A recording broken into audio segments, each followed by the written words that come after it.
Selamat datang di channel Simar Imam. Sembari mendengarkan tinggalkan like dan komentarnya bosku. Jangan lupa pasang headset kalian. Siapkan pancing dan umpan. Mari kita mancing, semoga dapat ikan. Penembak jitu terbaik. Bab 345. Bang. Farah menarik pelatuknya, dan peluru senapan sniper anti-material menembus pohon dan terbang melewati lian. Dari segi akurasi, peluru ini terlalu jauh melenceng. Jarak antara satu sama lain hanya sekitar 100 meter, namun penyimpangannya lebih dari 1 meter. Tak lupa, Farah menembak tanpa melihat Ang Lee yang memperlihatkan ancaman Farah dan senapan sniper anti-materialnya kepada Ang Lee. Bang! Setelah satu tembakan, Farah melanjutkan dengan tembakan kedua. Dibandingkan dengan peluru pertama, peluru kedua lebih dekat dengan Ang Lee, namun tetap tidak melukai Ang Lee. Jika Farah ingin mencoba peruntungan dengan dua tembakan pertama, maka tembakan ketiga hanya membuang-buang peluru. Melihat suara kepergian Lian semakin menjauh, Farah merasa cemas, takut kehilangan kesempatan bagus untuk membunuh Lian. Lindungi aku, panggil Farah balik, mengambil senapan sniper anti-materi dan mengejar Ang Lee, berharap menemukan sudut tembak yang lebih baik. Papa.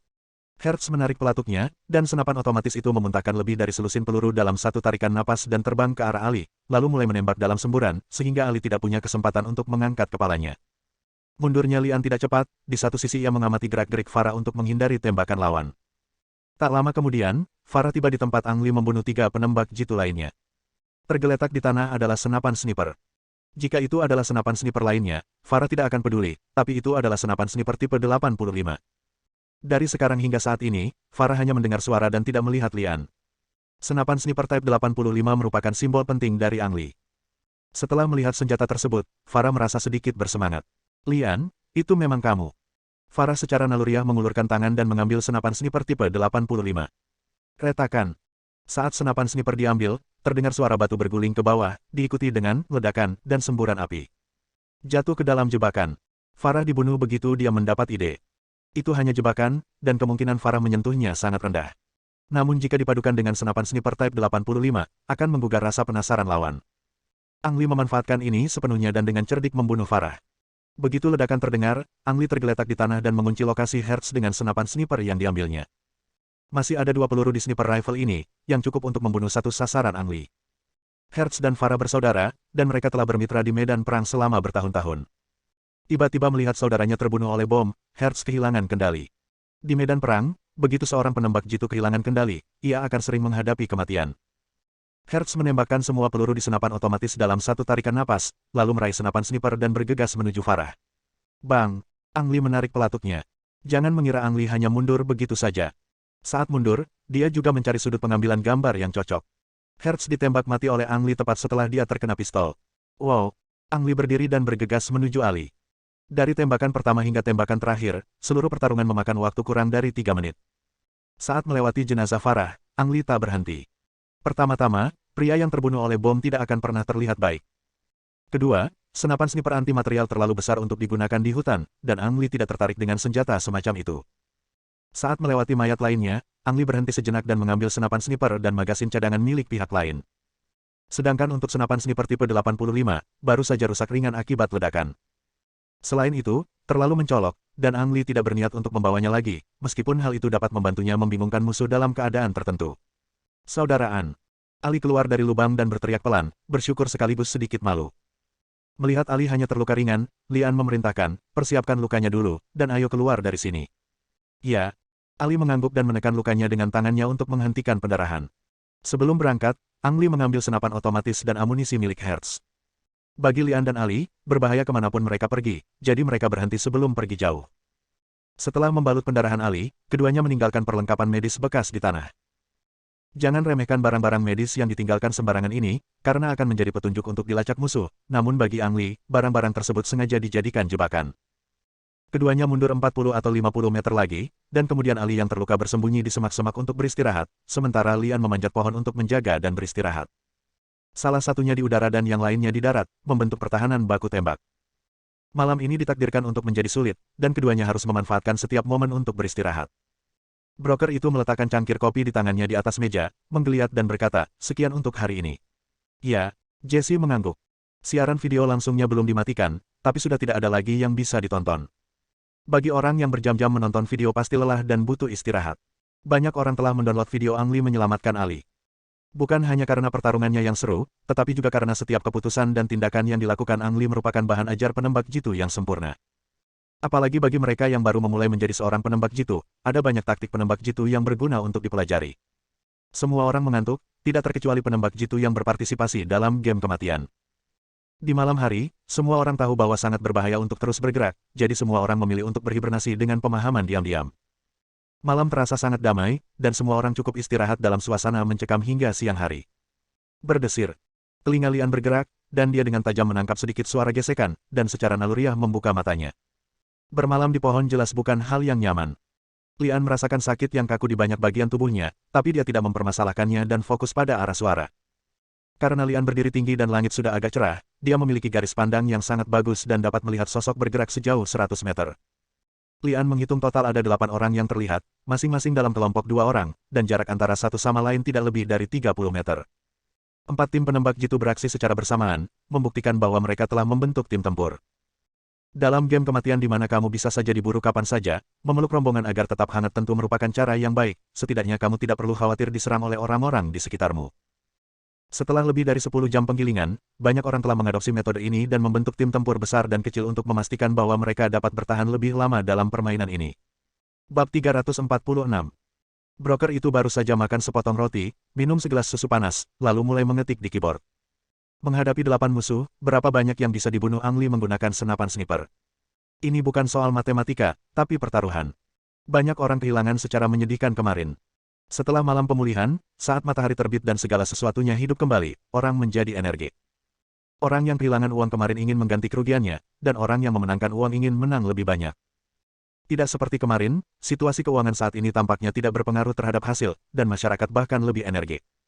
Aku bertaruh 1000 bahwa Lian bisa membunuh ke-8 orang itu. Apakah kamu lupa bahwa ada orang lain selain Lian? Anak itu lumayan, dia bisa membunuh setidaknya 2 orang, jadi aku bertaruh 5000 Lian bisa membunuh 5 orang. Itu konyol. Apakah yang lain di sini akan mati? Aku bertaruh 10.000 pada Lian untuk membunuh paling banyak 3 orang. 7, 6, 1. Kecuali 0, setiap angka dari 1 hingga 8 dipertaruhkan. Taruhan yang dipasang oleh setiap orang mungkin tidak besar, tetapi jika basis globalnya besar, jumlah totalnya cukup mencengangkan. Nyawa Ang Li bernilai 100 juta dolar, dan 2000 penembak jitu kelas dunia berpartisipasi dalam game kematian untuk 100 juta dolar ini. Kemarin saja, broker menghasilkan lebih dari 1 miliar dolar melalui perjudian. Bagi penembak jitu seperti Ang Li, ini adalah permainan kematian, namun bagi broker, ini adalah permainan emas. Kedelapan penembak jitu itu berjalan ke arah Lian dan Ali. Tidak akan ada kecelakaan, dan kedua belah pihak pasti akan bertarung. Setiap kali kita bertarung, seseorang akan mati. Oleh karena itu, tidak ada orang yang cukup bodoh untuk bertaruh pada angka 0. Melihat ini, broker itu menunjukkan senyuman serakah dan berkata dengan penuh semangat, Lian, kamu harus bekerja dengan baik kali ini, jangan mengecewakanku. Lian bersembunyi di pohon dan membuat 2 panggilan burung, dan Ali segera menjawab. Kedua pria tersebut telah mendiskusikan kode rahasia tersebut sejak awal. Lian mengingatkan Ali bahwa musuh telah muncul, dan Ali menjawab bahwa dia telah melihatnya. Matahari menyinari wajah Ali, dia terlihat jauh lebih baik dari tadi malam, dan dia membidik musuh di seberang melalui celah di antara semak-semak. Jika memungkinkan, baik Ang Li maupun Ali tidak ingin menembak, selama orang-orang ini pergi. Namun 8 orang itu berjalan ke arah keduanya. Ke-8 orang tersebut dibagi menjadi 4 kelompok penembak jitu dan maju dalam formasi 1 di depan dan 3 di belakang. 2 orang yang berjalan di depan setara dengan barisan depan atau pengintai, dan orang di belakang adalah cadangan. Formasi ini sangat umum dan berguna dan dapat digunakan untuk menyerang, bertahan atau mundur.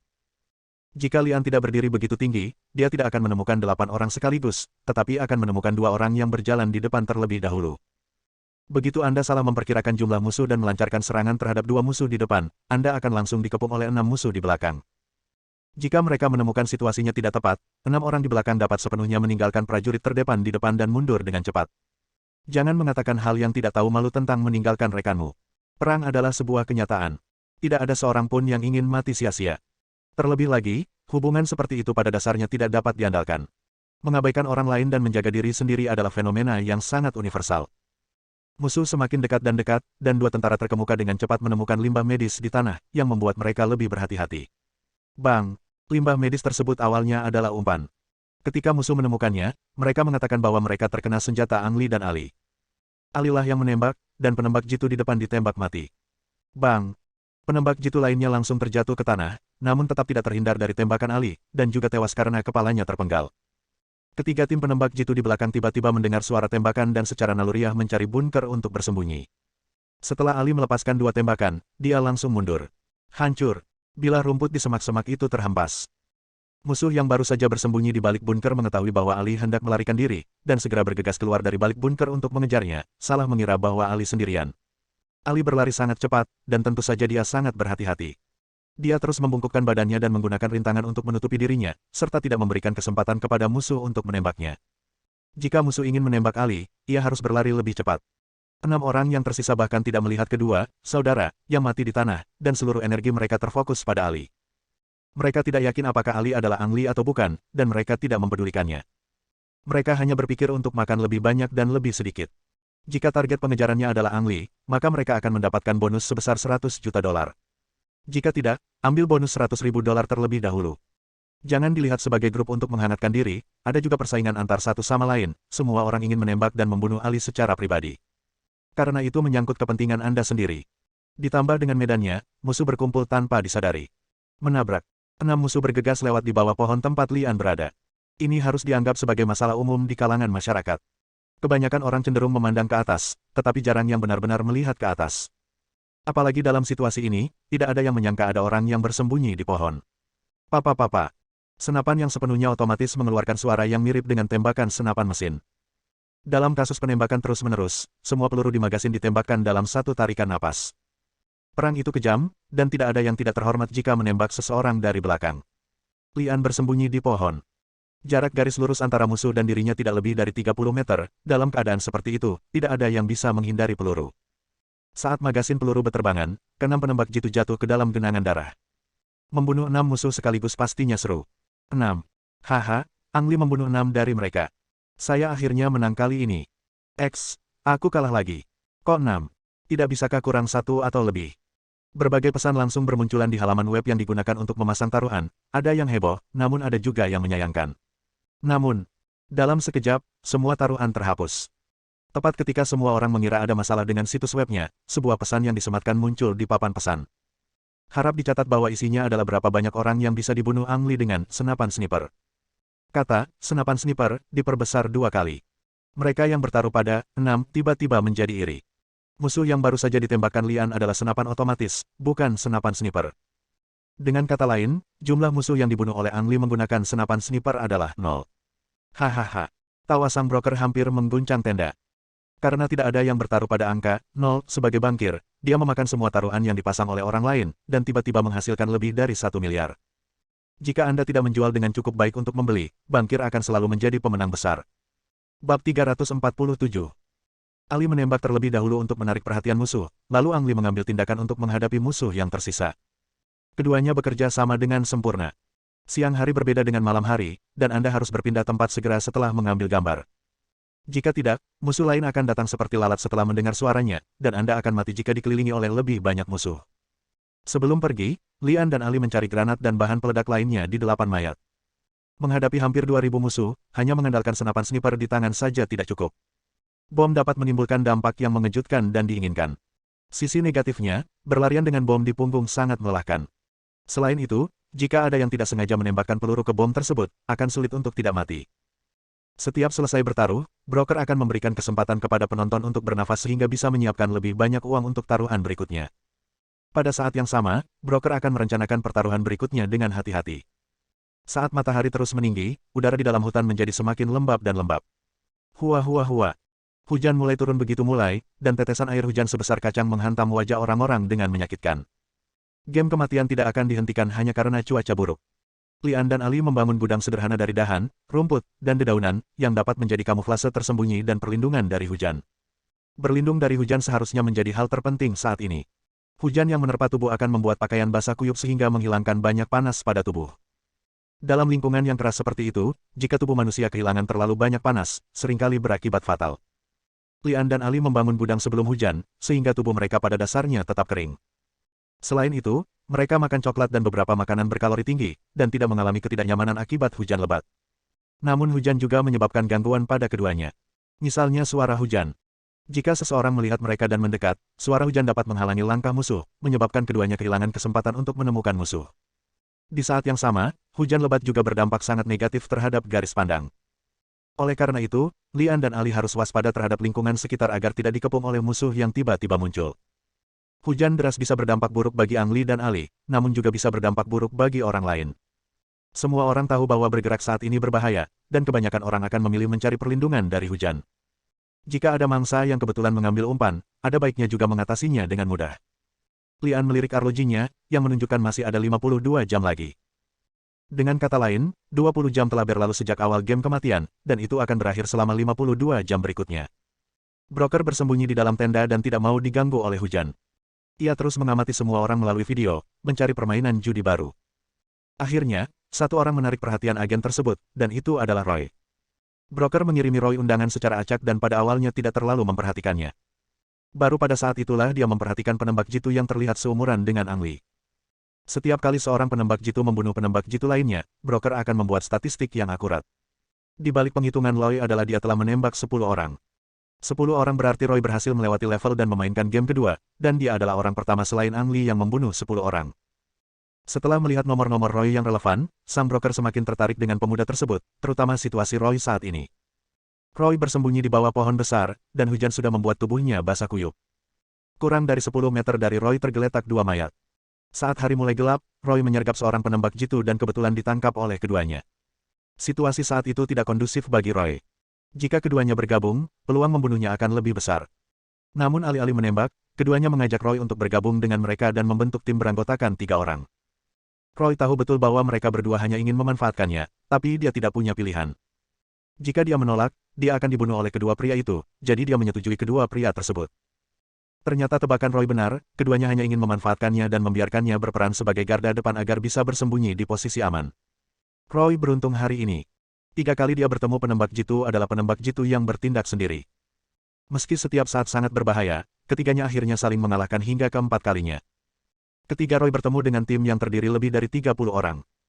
Sebelum kedua kubu mulai bertarung, kedua kawan Roy memilih menyerah dan ingin bergabung dengan tim lawan. Hasilnya jelas. Pihak lain seolah-olah setuju, tetapi kemudian menembak mati mereka setelah mereka keluar. Kelangsungan hidup Roy hingga saat ini terutama karena kehati-hatiannya. Dia bertahan dengan tidak keluar, dan menemukan kesempatan untuk menembak salah satu dari mereka, sehingga penghitungannya menjadi 10. Namun, situasi Roy saat ini setara dengan berada dalam situasi putus asa. Dia dikelilingi oleh 30 tuan dan tidak bisa terbang. Inilah yang diinginkan broker. Lian. Suara broker tiba-tiba terdengar di komunikator, dan Lian mengerutkan kening. Apakah Anda mencoba menimbulkan masalah lagi? Dingin sekali, bukankah sebaiknya kamu meregangkan ototmu? Kata broker sambil tersenyum. Jika kamu kentut, cepatlah. Lian mengutuk dengan suara rendah. Ali memandang Lian dengan heran, dan segera mengerti bahwa seseorang sedang berbicara dengan Lian, jadi dia tidak menyela. Cepat, saya suka kepribadian Anda. Broker itu tersenyum dan melanjutkan, saya yakin Anda baru saja mendengar suara tembakan. Ang Li memang mendengar suara tembakan. Terganggu oleh suara hujan yang tidak terlalu jelas, tapi saya yakin jaraknya tidak terlalu jauh dari saya. Seorang penembak jitu muda bernama Roy dikelilingi oleh 30 orang. Saya ingin Anda menyelamatkannya. Alis Lian kembali menegang, dan dia menjawab, maaf, saya tidak mengenalnya, dan saya tidak tertarik memainkan peran sebagai pembawa pesan keadilan. Omong kosong. Dalam keadaan seperti itu, tentunya yang terpenting adalah menyelamatkan nyawa diri sendiri terlebih dahulu.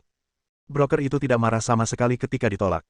Sebaliknya, dia tersenyum dan berkata, tidak, kamu pasti akan menyelamatkannya. Mengapa? Lian bertanya. Makelar menjawab, karena jika Roy meninggal, Ali akan dikuburkan bersamanya. Alis Lian terentang, tapi kelopak matanya sedikit tenggelam, yang berarti dia sedang marah. Dia tahu bahwa broker tidak akan memilih untuk membunuhnya dengan tangannya sendiri, jadi dia tidak takut sama sekali. Namun, dia membenci siapapun yang mengancam orang-orang di sekitarnya. Dengar, suatu hari nanti kamu akan menyesalinya. Lian mengancam. Mari kita tunggu sampai hari itu tiba, kata sang broker acuh tak acuh. Bab 348. Tunggu aku di sini. Lian berbalik dan berkata pada Ali. Apa yang akan kamu lakukan? Tanya Ali penasaran. Jangan khawatir, tunggu saja aku di sini. Lian mengaku dan pergi dengan perlengkapannya dan bahan peledak yang dikumpulkan. Tidak sulit menemukan Roy, cukup cari saja suara tembakannya. Sesampainya di lokasi pertempuran, Ang Li menyadari bahwa tidak mudah menyelamatkan Roy. Musuhnya banyak sekali sehingga Roy akan terbunuh begitu keluar dari balik bunker. Sebelum mengambil tindakan, Ang Li menyiapkan jalan keluar untuk dirinya sendiri, menyebarkan dan mengubur bahan peledak di jalan, lalu menatap Roy lagi. Situasi Roy semakin berbahaya. 3 menit yang lalu, dia mempertaruhkan nyawanya dan membunuh musuh yang ingin berkeliling dan membunuhnya. Namun, dia juga terkena peluru. Roy sangat miskin, dan dia hanya bisa berpartisipasi dalam Death Game setelah menerima undangan dari Death. Bahkan senjata dan perlengkapan di badannya disediakan oleh Game Bleach secara gratis. Sayangnya, semua perlengkapan tersebut tidak termasuk rompi anti peluru. Oleh karena itu, Roy akan terluka atau terbunuh jika tertembak. Beruntung peluru tersebut hanya meleset dari bagian vitalnya, namun mengenai bahu kanannya. Saat itu, dia membidik dengan kepala menempel pada gagang pistol dan menarik pelatuknya terlebih dahulu. Peluru tersebut mengenai musuh sehingga menyebabkan penyimpangan pada tembakan musuh, jika tidak maka peluru tersebut tidak akan mengenai bahunya, melainkan akan meledak di kepalanya. Usai tertembak, Roy kembali bersembunyi di balik pohon dan memeriksa lukanya. Pelurunya tidak menempel di tubuhnya, namun menghancurkan tulang bahunya, bahkan membuatnya sulit untuk mengangkat lengannya. Hujan menyapu lukanya, membuatnya tampak serius dan mungkin menyebabkan infeksi. Ini bukanlah hal yang perlu dikhawatirkan Roy saat ini. Yang harus dia khawatirkan adalah gelombang serangan berikutnya yang dilancarkan musuh. Cedera bahu membuat lengan kanannya pada dasarnya tidak berguna. Jika musuh menyerang lagi, dia mungkin tidak akan bisa membalas. Saya menemukan bubuk obat penahan darah di tas pertolongan pertama di tangan kiri saya, membukanya dengan mulut saya dan memercikkannya ke luka. Tampaknya tidak banyak gunanya, dan darah masih terus mengalir. Seiring berjalannya waktu, rasa sakitnya mulai meningkat secara eksponensial, dan Roy harus menemukan suntikan morfin di dekat lukanya. Morfin hanya mempunyai efek analgetik, namun tidak mempunyai efek terapeutik. Darahnya masih mengalir, namun Roy tidak merasakan sakit sebanyak sebelumnya, sehingga dia dapat menggunakan perlengkapan medis seperti spons hemostatik dan perban untuk mengobati lukanya untuk kedua kalinya. Gulu. Roy mengeluarkan suara di tenggorokannya, dia terlalu mengantuk. Bagi seorang pria yang baru menjadi tentara selama 2 tahun, pertempuran ini terlalu sulit. Roy sangat takut dia akan mati di sini, dan semua usahanya sebelumnya akan sia-sia, dan kondisi kehidupan ibunya masih belum membaik. Tidak, aku tidak akan pernah mati di sini. Roy berteriak pada dirinya sendiri. Suara langkah kaki yang bergerak terdengar, dan Roy tahu bahwa musuh sangat dekat dengannya, begitu dekat sehingga dia dapat menjangkau dan menyentuhnya, jika tidak, dia tidak akan mendengar langkah kaki di lingkungan yang bising seperti itu. Dengan tim yang terdiri dari 30 orang bertarung melawan Roy sendirian, pertempuran ini telah berlangsung terlalu lama. Komandan tim telah mengeluarkan perintah kematian dan ingin membunuh Roy apapun yang terjadi, jadi dia mengirimkan pasukan bunuh diri untuk mendekati Roy. Mereka bilang mereka adalah pasukan bunuh diri, tapi sebenarnya mereka terpaksa melakukannya. Karena jika tidak berangkat, dia akan ditembak mati di tempat oleh komandan. Anggota regu bunuh diri itu berjarak kurang dari 20 meter dari Roy. Kakinya tidak sengaja terpeleset tadi, lalu dia mengeluarkan suara yang terdengar oleh Roy. 20 meter terlalu dekat untuk dua penembak jitu. Jika mereka bergerak maju, mereka bisa menggunakan pertarungan tangan kosong. Anggota regu bunuh diri tidak mau mengambil risiko untuk bergerak maju, jadi dia mengeluarkan granat dari tangannya. Lagi pula, tidak disebutkan bagaimana cara membunuh Roy, itu sama saja dengan meledakkannya. Cincin api granat telah ditarik ke bawah, tepat saat dia hendak melemparkannya dengan tangan ke belakang. Bang! Suara tembakan tiba-tiba menembus hujan. Memegang senapan sniper di tangan kirinya dan berusaha keras untuk meletakkan jarinya di pelatuk dengan tangan kanannya, Roy terkejut dan tiba-tiba menoleh ke belakang. Musuh memang mengepungnya, tapi dia aman di belakangnya. Suara tembakan yang tiba-tiba dari belakang membuat Roy merasa terancam. Segera setelah itu, Roy menemukan bahwa peluru itu tidak terbang ke arahnya. Pada saat yang sama, dia mendengar ledakan yang berjarak kurang dari 20 meter di sisi lain. Anggota regu bunuh diri itu terkena pukulan di bagian alis, disusul ledakan granat di tangannya. Apakah ada yang membantuku? Roy terkejut. Dia tidak punya teman di game ini, jadi dia sangat bingung, siapa yang akan membantunya. Desir, desir, desir. Ang Lee menembakkan pistol untuk membantu Roy menyelesaikan krisis, lalu merangkak mendekati tanah dan mendekati Roy. Roy melihat bilah rumput bergetar dan semakin yakin ada seseorang yang membantunya, tapi dia tidak melihat Lian. Di sisi lain, pembunuhan mendadak Lian membuat semua orang terkejut, dan mereka tidak berani bertindak gegabah ketika situasinya tidak jelas. Segera Lian merangkak ke sisi Roy. Apakah itu kamu? Roy memandang Lian dengan heran. Sebelum permainan Bleach dimulai, Roy berdiri tidak jauh dari Shimazaki, sehingga dia mengenali wajah Ang Lee dan mengetahui bahwa dialah protagonis dalam game bernilai ratusan juta dolar ini. Roy hanya ingin mengubah hidupnya, tapi bukan berarti dia tidak berpikir untuk membunuh Lian. Dia hanya merasa tidak punya peluang di antara begitu banyak pesaing, jadi dia terus menyergap yang lain. Kini, Ang Lee tiba-tiba muncul di hadapannya dan menyelamatkannya, Roy merasa tidak bisa dipercaya. Kenapa dia mau membantuku? Ada tanda tanya besar di benak Roy. Lian melihat luka di bahu Roy dan bertanya, bisakah kamu pergi? Roy mengangguk, salah satu kakinya baik-baik saja. Ikuti aku nanti, kata Lian sambil memanjat sedikit, bersandar di pohon, lalu mengeluarkan cermin kecil untuk diamati. Ang Lee sudah mengamati posisi musuh sebelum mengambil tindakan, dan kini tinggal konfirmasi kedua. Setelah memastikan bahwa posisi musuh tidak berubah, Lian mengeluarkan 10 bom asap dari tubuhnya dan melemparkannya satu demi satu. Hujan berdampak besar terhadap asap. Waktu mengembunnya asap di udara akan sangat singkat, dan jangkauan penyebarannya jauh lebih kecil dibandingkan pada hari-hari cerah. Untungnya, ada cukup asap di sisi Lian, dan lokasi pelemparannya sangat kritis, sehingga memiliki efek yang sangat ideal. Tetaplah serendah mungkin dan ayo pergi. Lian berteriak dengan suara rendah. Dengan tertutupnya asap, tidak perlu merangkak ke depan dengan badan menempel sepenuhnya ke tanah seperti sebelumnya, Anda hanya perlu memperhatikan menurunkan badan dan berlari cepat dengan dua kaki. Bah, bah, bah. Tim di seberang mendengar suara gerakan dan mulai menembak secara acak tanpa melihat sasaran, berharap satu peluru akan mengenai sasaran. Bersambung.